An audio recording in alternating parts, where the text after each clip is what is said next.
મિત્રો ચેન્નાઈ થી આપણે ગાડી ભરીને નીકળ્યા હતા અને પહોંચી ગયા હતા આપણે તિરુપતિ, પણ તિરુપતિ પહોંચતા થઈ ગઈ હતી પ્રોબ્લેમ.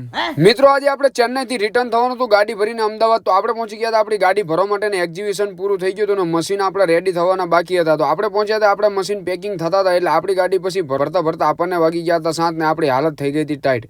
તો પછી આપણને અહીંયા મળી ગયા હતા સાહિલભાઈ ને એ બધા આણંદવાળા વિદ્યાનગર થી. તો એમની હોટલ ઉપર જઈને આપણે થઈ ગયા હતા એકદમ ફ્રેશ ને થઈને બાબલા જેવા થઈને પહોંચી ગયા હતા ટીમ વાહિની સાથે આ સાઉથ ઇન્ડિયન રેસ્ટોરન્ટમાં જમવા માટે.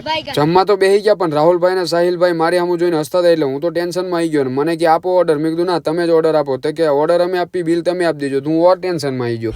જમીને નીકળ્યા પછી એમની ટીમમાં એમની સાથે સાઉથના એક ભાઈ હતા અને પછી મને ખબર પડી તો મેં અન્નાને કીધું વડક્કમ અન્ના, તો વડક્કમ કરીને પછી એમની જોડે કરી થોડી ઘણી વાતો. એમને લુંગીમાં જોઈને મને તો એક જ ગીત યાદ આવતું હતું ને પછી ટીમ વાહિનીને આપણે કહી દીધું બાય બાય. ઈ ગયા હોટલે. એ લોકો તો કાલે નીકળવાના હતા આણંદ આવવા માટે ને આપણે તો અત્યારે જ નીકળવાનું હતું. તો આપણે પહોંચી ગયા હતા આપણી ગાડી જ્યાં પાર્કિંગ કરી હતી અહીંયા. મોહિનભાઈ આપણી વાટ જોઈને ઉભા હતા, એમને ગાડી ભરી હતી અમદાવાદની અહીંયા ચેન્નાઈથી. એટલે હું ને મોહિનભાઈ 10:30 નીકળ્યા હતા ચેન્નાઈથી ને વચ્ચેનો રૂટ લીધો. ત્યારે ખબર પડી કે વચ્ચે તો તિરુપતિ આવે છે. તો આપણે તમિલનાડુમાંથી આંધ્રામાં એન્ટર થતા તિરુપતિ જવું હતું એટલે મોહિનભાઈને કહી દીધું બાય બાય, કેમ કે મોહિનભાઈ કે મારા માલ અર્જન્ટ છે. તું કાંઈ વાંધો નહીં, આપણે કોઈ ટેન્શન નથી, આપણે તો દર્શન કર્યા વગર ગુજરાત પાછા આવવાના નથી, કેમ કે તિરુપતિ આયા દર્શન કરવા ના જઈને આવો મોકો કોણ છોડે યાર, આવો મોકો ઘડીએ નહીં મળે. તો આપણે પહોંચી ગયા હતા, પણ ટેન્શન એક જ વાતનું હતું કે આપણી ગાડી ઉપર જવા દેશે કે નહીં જવા દે, કેમ કે તિરુપતિ થી તિરુમાલા 22 કિલોમીટરનો ઘાટ છે. ત્યાં કણે કમર્શિયલ વ્હીકલ લગભગ નથી જવા દેતા. તો આપણે જો 3 વાગે આ એન્ટ્રી આની ચાલુ થાય છે, તો આપણે પહોંચ્યા ત્યારે જ એન્ટ્રી ચાલુ થઈ, કેમ કે ઉપર જવાનો રસ્તો 12 વાગે બંધ થઈ જાય છે અને 3 વાગે પાછું ચાલુ થાય છે. પણ આપણે પહોંચ્યા 3 વાગે ને 3 વાગે જ એન્ટ્રી ચાલુ થઈ હતી. હવે જોવાનું એ હતું આપણને પરમિશન મળે છે કે નથી મળતી આપણી ગાડી લઈને દર્શન કરવા જવાની, કેમ કે આપણી ગાડી હતી ભરેલી. અને જોઈએ હવે આપણે દર્શન થાય છે કે નથી થતા. તો ફોલો કરતા જજો. મળીએ બીજા વિડીયોમાં. જય દ્વારકાધીશ, જય શ્રી કૃષ્ણ.